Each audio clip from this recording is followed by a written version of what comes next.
Македонските ученици веќе неколку години наназад покажуваат лоши резултати на PISA тестирањето. Тоа значи дека ни се потребни реформи во образованието. Вистинска реформа за мене треба да почне од лажните вредности во општеството. Не може, например, сите да бидат петки. Сите оцени на сите ученици да бидат петки. Невозможно. Тоа е лажна вредност. Лажна вредност е ученик со 200 изостаноци да може да помине одлично. Лажна вредност е да не доаѓаат редовно на час. Потоа треба да има јавна расправа и да се советуваат колегите, професорите.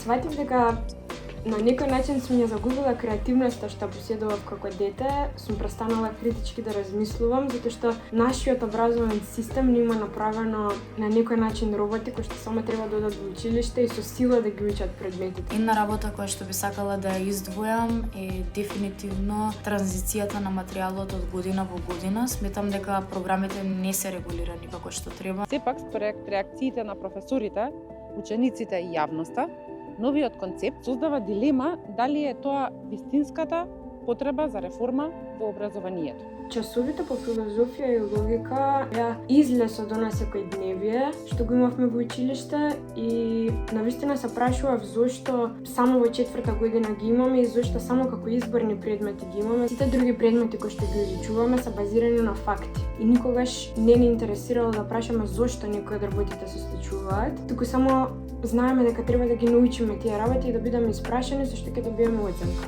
На овие часови јас никогаш не сум се чувствувала како да треба да научам за да добиам некаква оценка или да се докажам себе си колку знам, туку сум одела со задоволство, затоа што секој час бил ново поттикнување нашиот разум да размислува. Програмата пишува дека целта е да се исфрлат овие предмети за да се постигне критичко мислење. Како ќе се постигне критичко мислење ако се укинат предметите со критичко мислење. Еден филозоф пруски, Вилхем фон Хумло, он вика сите човечки знаења, вештини треба да бидат употребени во една целина. Мислење, чувствување, етика, човечност, антропологија, филозофија на политика, методологија, за да има најквалитетна мисла, да не биде ништо пропуштено во размислувањето и заклучувањето и донесувањето на одлуки. Според него, ако човек не знае да постави проблем, ако не знае да реши проблем, ако ги нема вистинските знаења во умот, да го реши тој проблем, тоа не е слободна личност, не е образован. Овие се клучни предмети за развојот на размислувањето на било кое дете, поради тоа што доаѓа до момент каде што детето треба да разговара на било која тема, да е способно да прифати критика, да е способно да прифати различно размислување. Секој час професорот имаше различна иницијатива, или вежби индивидуални или во група, например дебати со соучениците, да се споделиме различно мислење, па да се ставиме во очите на другиот како тој ги гледа работите различно од нас. А што треба да направиме? Ова е систем кој што не направи ние да се бориме само за да постигнеме некаква оценка, а не да стекнеме вистински знаења.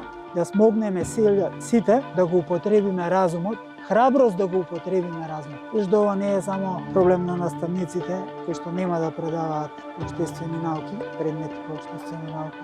Ова е проблем на државата, ова е проблем на нацијата. И исто така имам порака сите надлежни институции, МАНУ, УНИЦЕ, детска амбасада, сите да се вклучат, како и родителите.